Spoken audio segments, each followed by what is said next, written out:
Welcome to Sports Geek, the podcast built for sports digital and sports business professionals. And now here's your host, who believes SailGP is changing the game of competitive sailing, Sean Callanan.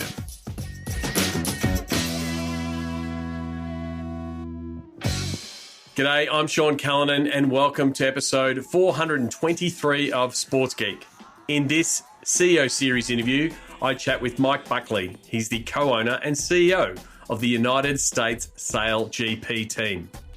Thank you very much for listening. You might be doing so on our site, Sports Geek HQ. That's where you can find all episodes of the Sports Geek podcast.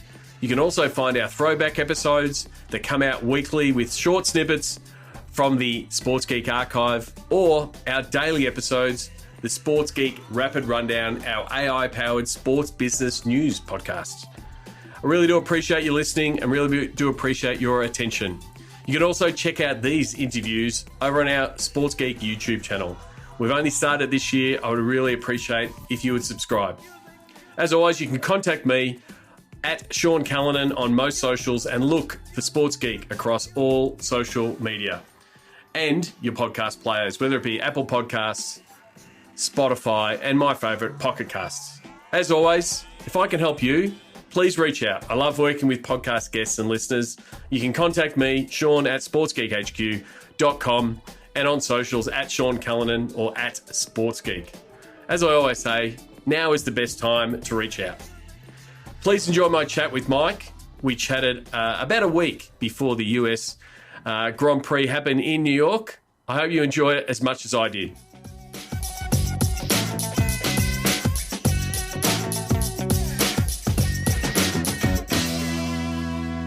Very happy to welcome Mike Buckley. He's the co-owner and CEO of the US SailGP Team. Mike, welcome to the podcast. Hey, thanks for having me, Sean. Really excited to chat with you today.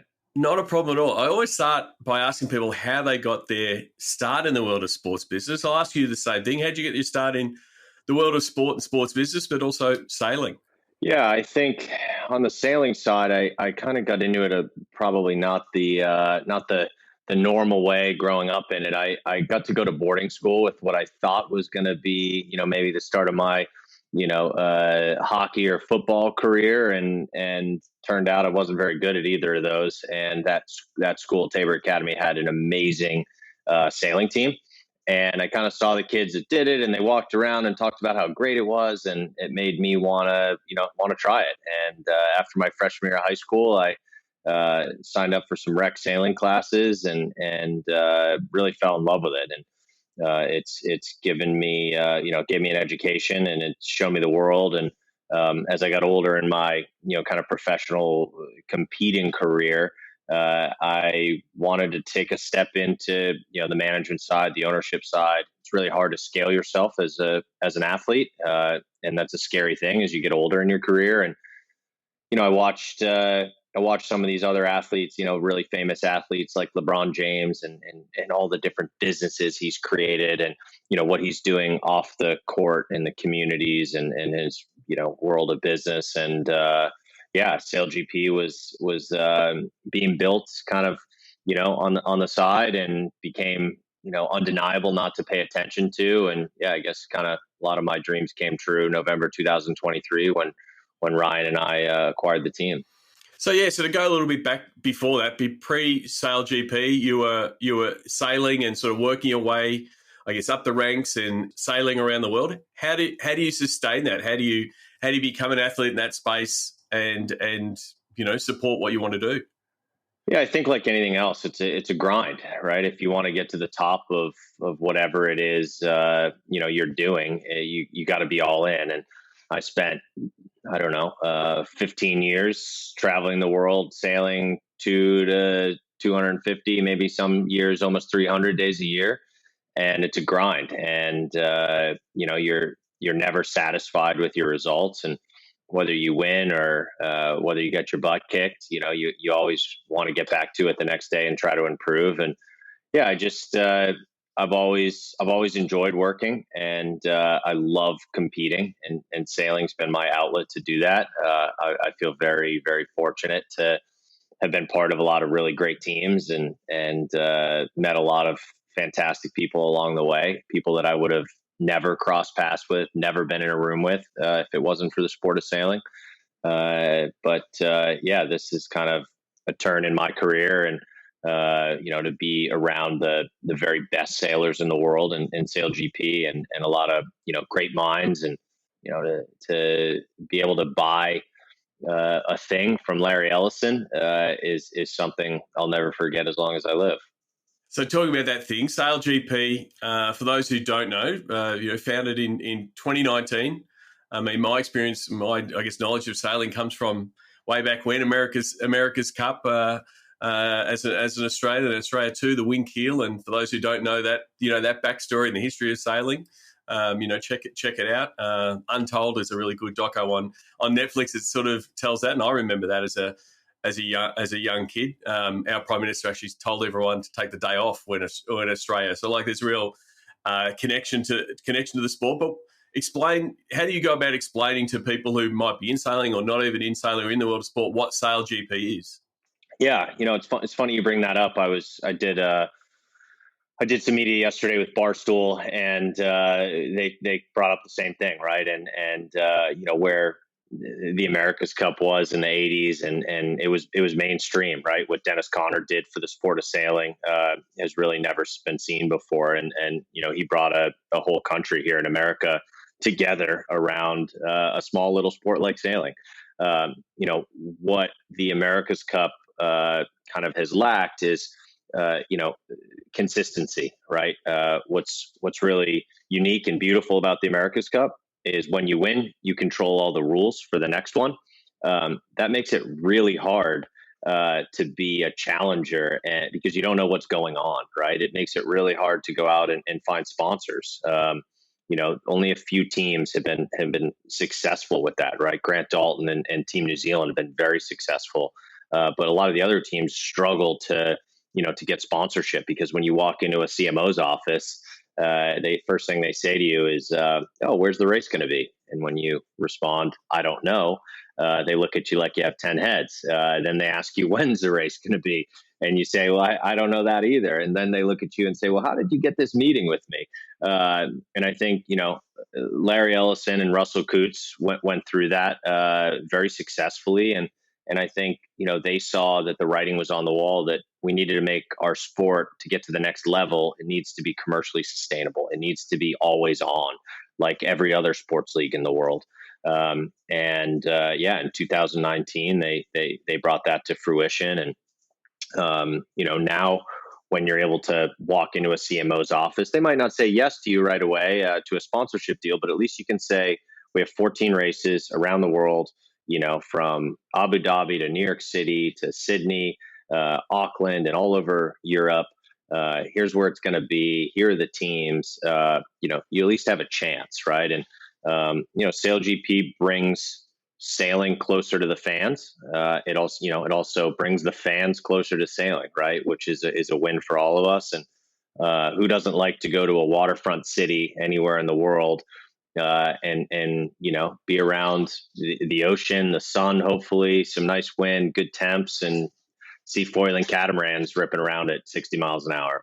Absolutely. And I think the question I sort of wanted for you, like getting into that point of getting into ownership and not moving away from being an athlete, you're still on the boat, but was that structure of dedicated races, different parts of the world, having that assurity of it is now a commercially viable sport. Was that something that, when you went out to find investors and look to have people invest in the sport, did that make that pitch easier, even though it was still a relatively new idea to a lot of people you were pitching to? Yeah, it's been well documented. I kind of failed at the America's Cup, twice trying to get there, but I learned a ton along the way. Spent a lot of time thinking about and focused on the commercial side of the America's Cup and trying to put a team and compete.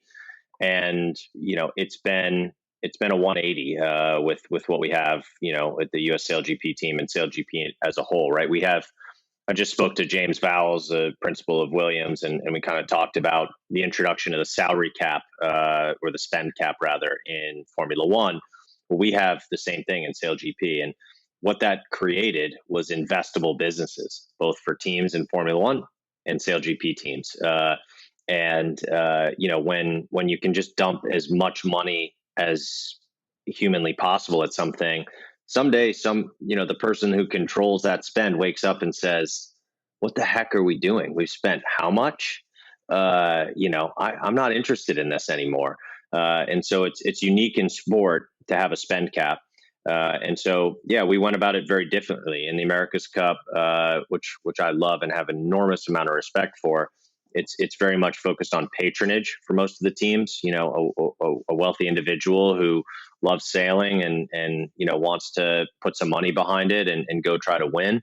SailGP is predominantly corporately funded and will eventually be 100% corporately funded, and there's no expiration date, right? The U.S. SailGP team will go on far beyond my lifetime, right? And the New York Knicks at the end of the season, they don't shut off, right?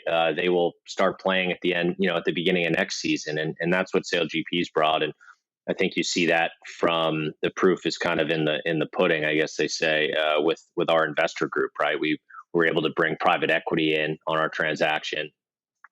That's a first, right?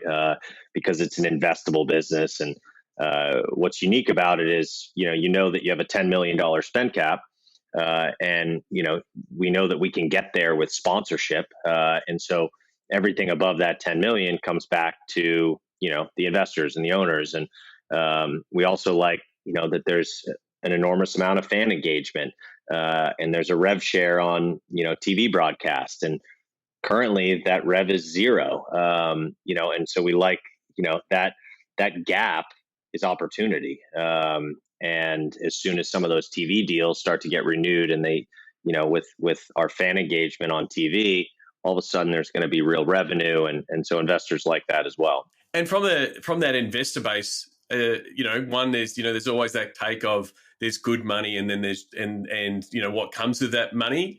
Have you also been looking at like who are those investors, whether they be private capital firms or people that want to get into sports ownership and team ownership, and they bring a set of skills and knowledge that's potentially just as valuable as the check that they're handing over?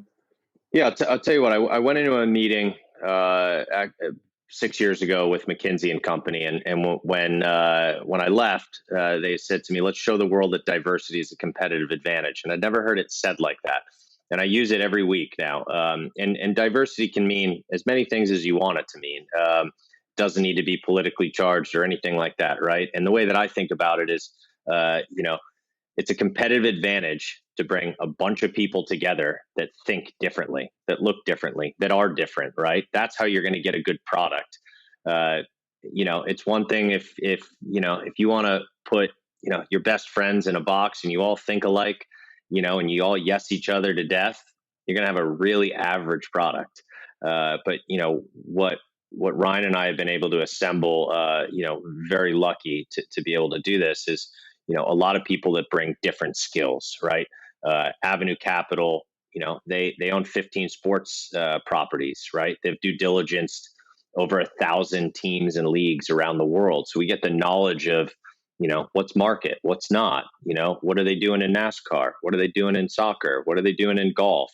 Not only what are they doing in the PGA Tour, but what are they doing in TGL, two totally different golf properties, and how we can learn from what they're doing, and then, we have a number of celebrities, right? And, what Issa Rae is doing, in Hollywood and with her production companies and her advertising agencies. How can we learn from that? How can we, capitalize on what she's doing?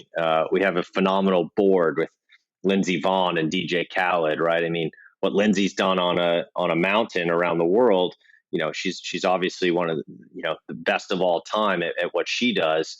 We can learn from her, how she's prepared her body and her mind competing, but also, she's probably, I don't know what the exact percentage is, but I'm going to guess it's a very large number of the reason that skiing is popular in America, right? She made skiing a mainstream thing. So, yeah, I mean, there's kind of can go down the list. Ryan, my partner, he wrote the code that, is on every one of our phones that, in the Uber app, right? So you start to have access to all these really brilliant people that think differently. And now all of a sudden you can start to push some boundaries. It's awesome. So we're talking about this, your life and your current life outside the boat, but you're still racing. Tell us a little bit more about what your role is on the boat. Yeah, so I guess when we acquired the team, we wanted to be able to. I wanted to be able to have my hands on how the team operates, right? Like what the inner workings of a SailGP team, and I thought, the best way to do that is from the inside. My sailing career is not going to last forever. It's coming to the end.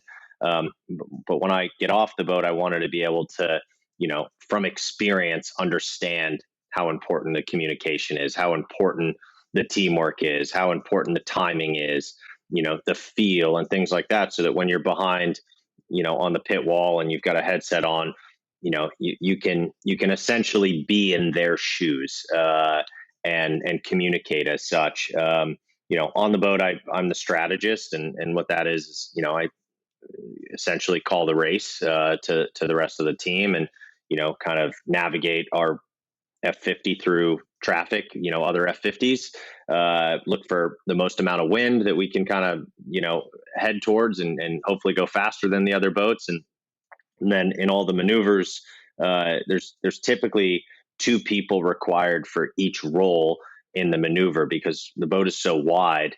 As people run to the other side, when you turn from one tack to the other, somebody has to drive. And so there's two steering wheels, there's two flight controller modules, and there's a flight controller module on the wheel as well. And so we kind of talk about it like an orchestra.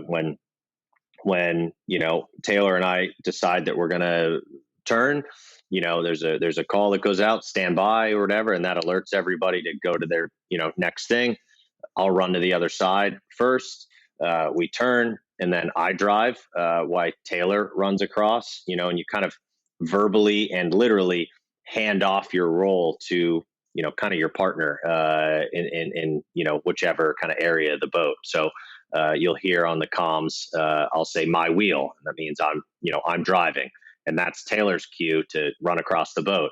And then he'll say my wheel, and he'll say my rake, which is basically a flight control term. Yep. And when he says that, then Hans knows that he can take his hands off the flight controller and run to the other side. I think there's like 37 functions that happen in 1 second, something like that, in the course of the maneuvers. So you can imagine that's it's very complex, and we're still learning, how to do it properly. But it's a lot of fun.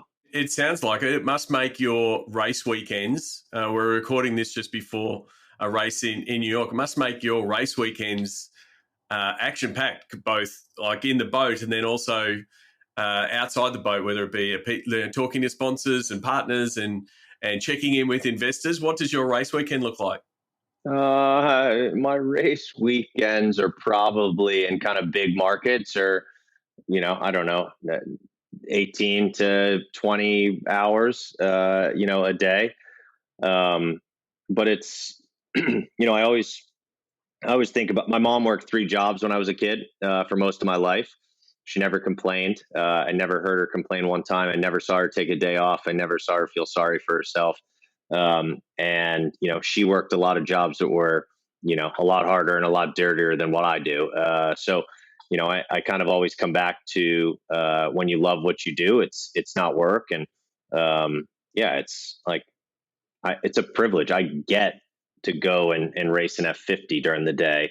And then, at night, I get the opportunity to go to dinner or whatever it may be with, investors or partners or potential partners. Like I get to do this podcast with you. Like that's that's a privilege. There's not a lot of people in the world that get to do what we get to do, and I try to never lose sight of that. And I usually wait till Monday or Tuesday to be absolutely wiped. But the weekends, they fly by. Absolutely. I mean, we've had a few guests on, especially around those major tournaments, whether it's be an Australian Open, 2 weeks of solid tennis, or Olympics, and one of the phrases or even a hashtag is sleepers for the week. Like, just for those 3 or 4 days of that 2 weeks, you just power through. Like you said, it's a grind, but it is absolute privilege.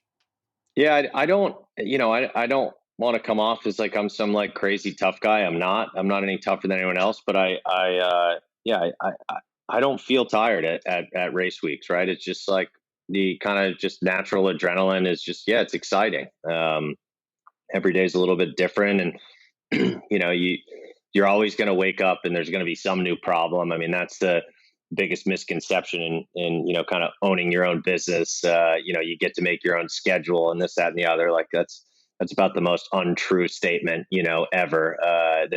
You wake up and there's just some new thing, and there's no one to deal with it but you, right? But that's what makes it exciting.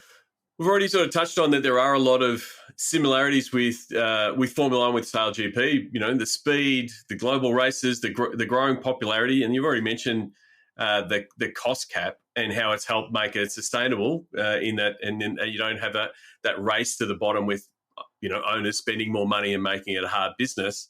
But it also must make your day-to-day business hard, because you've got to watch every dollar that goes out the door and make decisions on that. How is that, I guess, the cost cap sort of, I guess, sharpen your focus on every cost that goes out the door? Yeah, well, every dollar matters, and you have to be, really careful about how you spend money. You have to be really careful with how you manage expectations of, the different departments on our team and the people that work for us. Everybody wants to spend money in their area, right? Like as you would expect. Our head coach Evan wants to put money towards performance and off-season training, and our head of hospitality Alta, she wants to put money towards making sure our hospitality looks premium, so our partners are, and you have to balance, and there's no right answer, right? We need our performance to increase. That's a fact. But we also need happy and more commercial partners, right? And so ideally everything's happening kind of at the same time. But yeah, it's tough, and you have to be willing to say no. We can't spend money on that, and sometimes that's a hard pill to swallow for everybody. But the nice thing is everybody knows we have a cap, right? We kind of split our business into essentially, we've got, the sailing and kind of then the marketing and entertainment side of our business. And, everybody knows that we have a $10 million spend cap, and that's the deal. And it also must, I guess, I mean, sport is known for creating a lot with a little, and outproducing their performance with a limited resource. It must be really, people must both value it, but also really strive for it to stretch that dollar further, over deliver with what they've got, and must really, I guess, help the team from a performance point of view, whether it be in the boat but also outside the boat. Yeah, again, it's really, really hard to run our business on $10 million and have the people. So the people that you surround yourself with and the people that work for, any brand in the world are the most important part of, the whole thing. They're the heartbeat. We can't operate without our people, and you have to find people that believe in your vision, that are willing to kind of come and temporarily work for less. You've got to find people in their life cycle that are, kind of just on the come up. You can't go out and find the most seasoned, whatever position it is, right? Because there has to be some give and take. And I'm a New England Patriots football fan, and I have been for a long, long time. And when they were, in their heyday with Tom Brady and Bill Belichick, they were notorious for, spreading the money across all the players, right? They had very few superstars, right? And Tom Brady played for less than, I don't know the exact number, but I think like substantially less than any of the quarterbacks that were remotely in the kind of the top group. And that money was able to be spread around to other players. And they didn't have a ton of big name players, right? I mean, there were years where their receivers, they won a Super Bowl, or Troy Brown was playing receiver and playing defense, right? And and then you look at other teams and they've given all their money to their quarterback or whoever, and they can't afford any other players, and that's tough to win. I don't know what the perfect mix is, but that's kind of what I think about.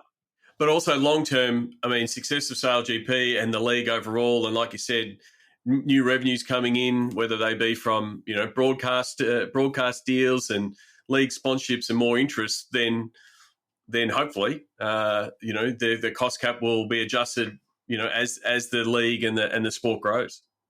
Yeah, I think the cost cap is in there so that everybody's competing kind of on a similar playing field, and I think secondly, so that all the teams are commercially sustainable and hopefully profitable. And I think once you see that, I mean, the natural thing to do would be to increase. But I don't think we're in a rush to do that. From a team perspective, we don't really have a say. We've got 1/12 of a say or 1/13 of the league as well. But even if it was up to us, I'm not sure we'd want to increase it yet. We want to see ourselves and all the teams be as prosperous as possible and grow kind of at the right pace. Absolutely. Well, one of the areas we work in with sports is helping develop fan bases, especially via digital and social. SailGP, what are you guys doing in conjunction with SailGP to help grow and develop that fan base? Yeah, I mean, there's no magic answer. You've got to, you have to have a compelling value proposition, right? There's kind of a misconception that the fans will just show up, right? There needs to be some value exchanged, right? Whether that's, whether that's like a souvenir or whether that's like an emotional connection, right? It's still some level of a value, something being exchanged, right? Whether, fans typically either love you or hate you. Either one is a fan. You obviously would rather the love than the hate. But, some of the areas that I think that we'll see a lot of growth in the next few years is storytelling around athletes, around key people. What we've seen happen with Formula One is with Drive to Survive, at least here in the United States, the introduction to the personalities behind Formula One, whether that be Toto or Christian or Zach or Daniel Ricciardo's smile or Max's killer instinct, and what Lewis is doing on and off the track, right? All those things, most Americans had no clue about Formula One, right? And I know it's been a thing overseas, but here it really never was. And now all of a sudden, everybody, it doesn't matter how young, how old, man, woman, whatever, Formula One is kind of top of mind. So one area that we've kind of, kind of been the first into is on the fan engagement side. We did a deal with Fan Capital, which is essentially a fan engagement agency. So they work with us to build an app and build storytelling around our people, and kind of ensure that we're always on telling a story. Before we were kind of randomly posting things, and now we're trying to weave a story, good, bad, or in between, every day of the week. And our metrics have done a 180 since we brought them on, right? Things like sweepstakes and giveaways and, capturing first party data. All of this was kind of bootstrapped before, and now we're doing it professionally. And, I don't know if you've watched what they did with Williams F1, but, they took Williams F1 from having the most amount of fans, because Williams been around forever, but also the least engaged fans on the grid. In 12 or 14 months, they went from last in fan engagement to third in fan engagement, right? That's a huge jump. And what that did was open the door for new partners. Suddenly, they had one paying partner 2 years ago. Now they have 14 or 15, including a title. So fan engagement is a major is a major aspect to bringing on new partners. Absolutely. I mean, we've those in sport and myself included would have seen some of those social clips. One showing the boat, showing the speed, but then I think that helmet off thing, which is a phrase that they use in the NFL to sort of say, "Hey, take the helmet off so people can learn who the players are." I think it's a definite trend across sports, and once you start following the different players in the sport and understanding a bit of the behind the scenes stuff, it sort of gets you a bit more invested. So you're starting to draw fans in from a social content and storytelling point of view. And you sort of talked about watching the sport. Is there a misconception that you can't watch a SailGP race because it's out there in the bay, or what's it like? What's a race weekend like for fans? Well, again, what I started with is SailGP has brought the racing close to the fans close to the racing. So now when people come to a race, whether you're in the grandstands, whether you're kind of in standing room only, or whether you're in the hospitality or out on a power boat or sailboat, you're right in it, right? You're in some of the venues. It's very easy for us to crash into the hospitality or the land that's kind of holding the hospitality or the grandstands up. And each venue's different, and I think time will tell. But I'd like to see, and I think this will happen authentically, but I'd like to see each venue kind of have its own identity, right? I like to think about the Kentucky Derby or Art Basel or the Super Bowl. Like people go to these big events, Ultra Music Festival, what else? Wonderland or whatever the big DJ thing is in Europe. Like a lot of the time it just becomes an excuse to get a bunch of people together, right? And each one of them has its own identity. I'd love to see Saint-Tropez be the last super yacht event of the Mediterranean super yacht season, right? Where all the super yachts come September, October before they head to the Middle East or the Caribbean and stop to watch the SailGP race, right? You're never going to get 100,000 people there. The town is too small, but you could get 200 mega yachts or 300 mega yachts, and it could be like St. Bart's New Year's Eve. I think New York can be that. Here in New York, a lot of people go out to the Hamptons for the summer, in a week or two. But the spring is so beautiful in New York City. The New York Grand Prix can be that like first weekend of summer before kind of, the who's who disperses to the Hamptons. And, so I think you could kind of, Auckland, was just, the fandom there is like nothing, any of us have ever seen before in our sport, right? It's, and you probably know what that looks like. And, you go out to dinner, people want to take photos with you. It's just Auckland, New Zealand, sailing is in their blood.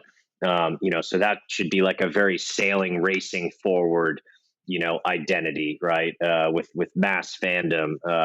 Australia is not too far off of that. So I think, the game day experience is a little bit different for each venue. But I'd love to see those identities start to take shape so that people can kind of, back to what we started with the America's Cup versus this, people can put our races on their calendar and kind of know, first weekend in June, like, yeah, you going to SailGP next year? Like, yeah, that was awesome, right? That's where I'd love to, get the people in their big hats, like the Kentucky Derby, whatever the thing is, right? Yeah. And it's just an excuse to get a bunch of people together and have fun. And it becomes that fan escalator piece. I mean, that the eventization of sport in big events, like you said, like you want people to be putting on their calendar and saying, yes, I'll be in Sydney next year, or, next year I'm going to go over to Auckland because it's close by, but sort of set their calendar around it. Like, I know what the experience is. And then from that, you go, I'm going to tune into what's happening in New York, even though it's on the other side of the world. And that's the global opportunity you have to make that real strong connection with someone at an event, and sort of lock them in and become one of those fans that love you, and are cheering against other teams, and sort of get some of that rivalry that you might know, as a Patriots fan. That must be really exciting.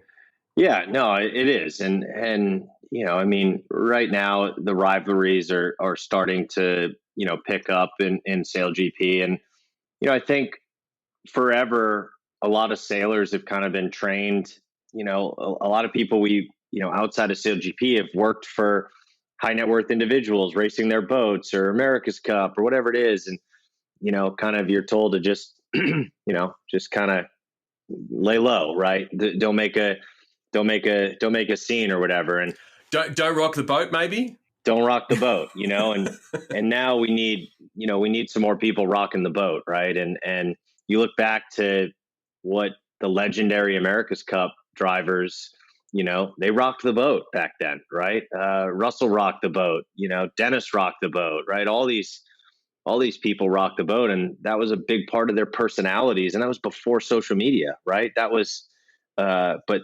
they were larger than life. And I think the last 30 years, we kind of got away from that. And now we need the people that some people love, the people that hate, we need the boring person. We need the funny person. We need the, whatever it is, but make a thing out of it. Absolutely. And I think, we talk a lot about fan metrics of, how many fans you're growing and what you've got on social and who's viewing.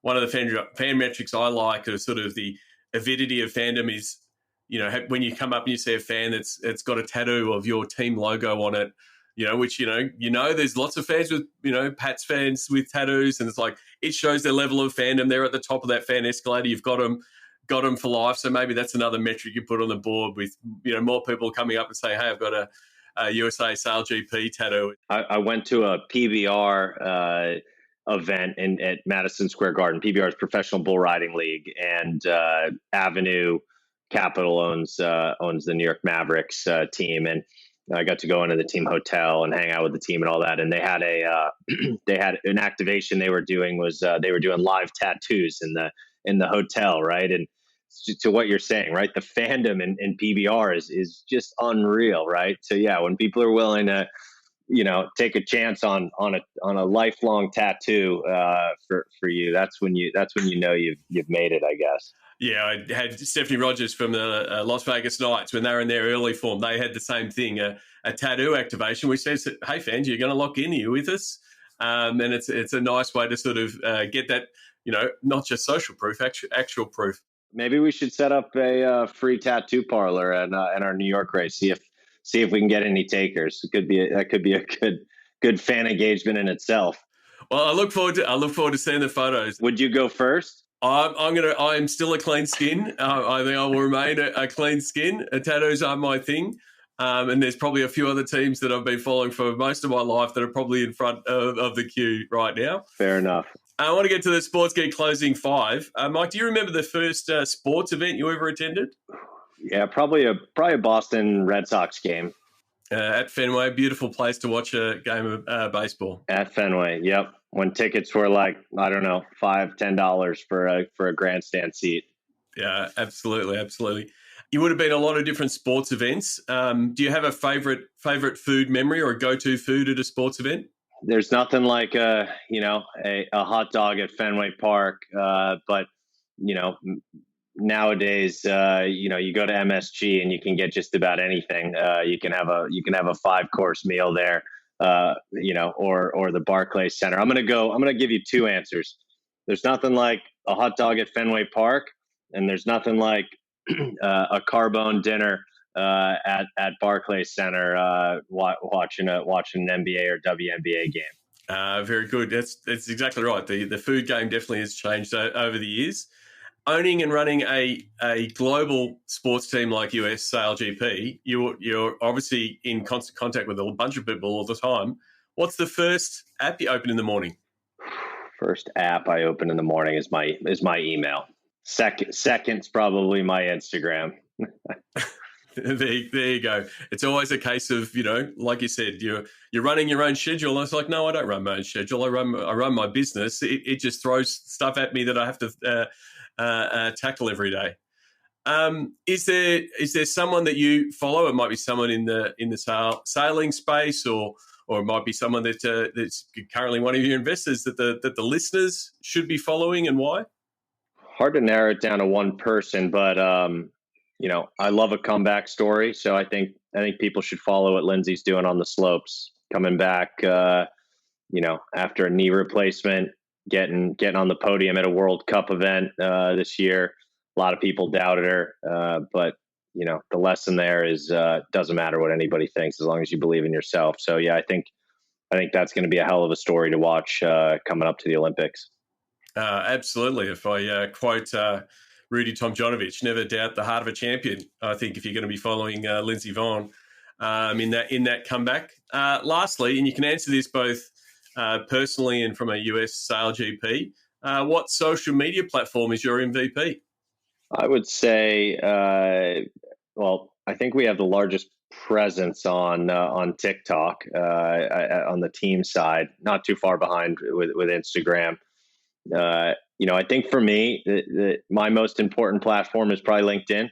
I actually really enjoy kind of bouncing between athlete and executive and watching a lot of the stories and innovations that are going on in, kind of big business around the world. So it took me a long time to get onto LinkedIn. I think I've only been on it for a couple of years. But to be able to kind of, have some sort of a back and forth and connection with what's going on in the world of business, world of sport, entertainment.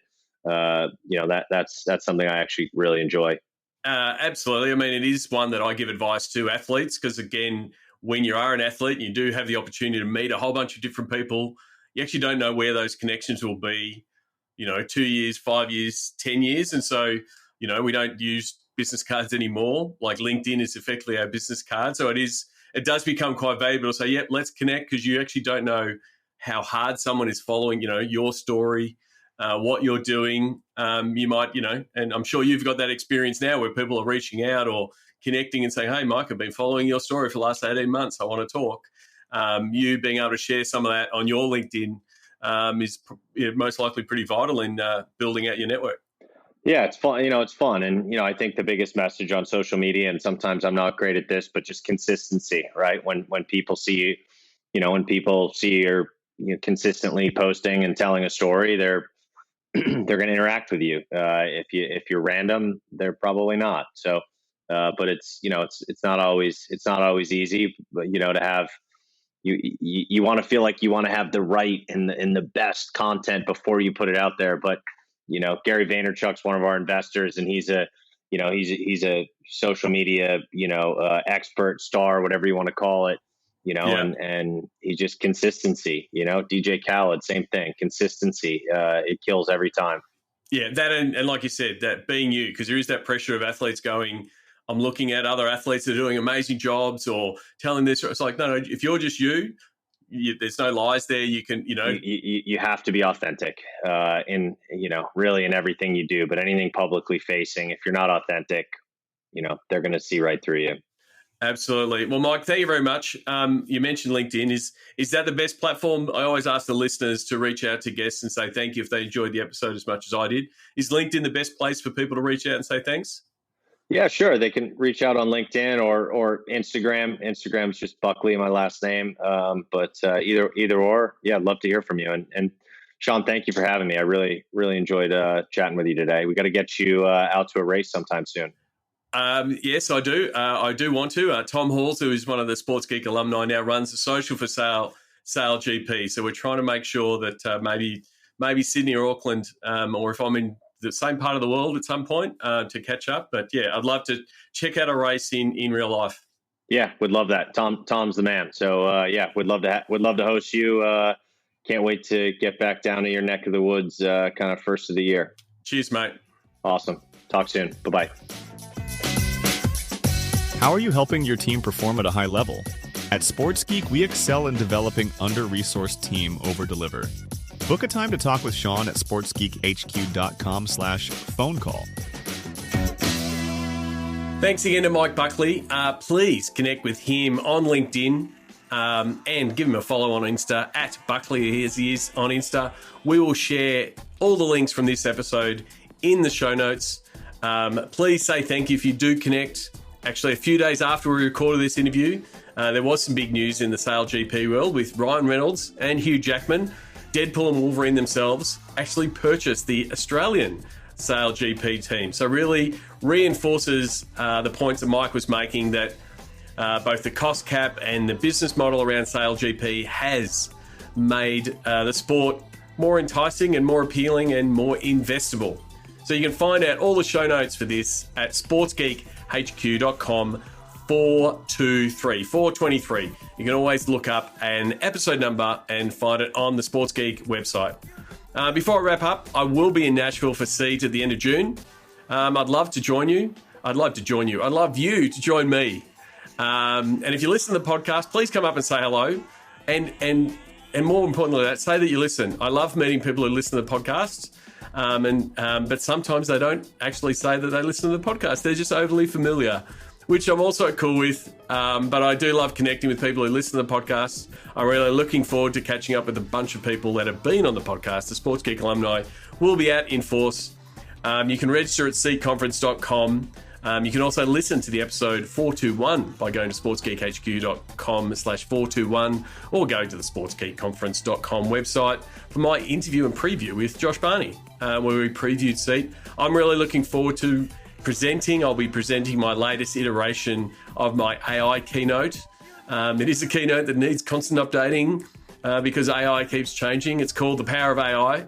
I'm really looking forward to seeing you there. If you do register, please use the code SportsGeek to get a sneaky little discount from me. Until next episode, my name is Sean Callanan, and you've been listening to Sports Geek. Thank you for listening. Please check out our podcast network. Throwback episodes weekly from the archive and Sports Geek Rapid Rundown, a daily wrap of sports technology news powered by AI. We're here to help our podcast listeners improve. Please get in touch and see how we can collaborate. Go to sportsgeekhq.com/phone call. All Sports Geek episodes are just a click away at sportsgeekhq.com.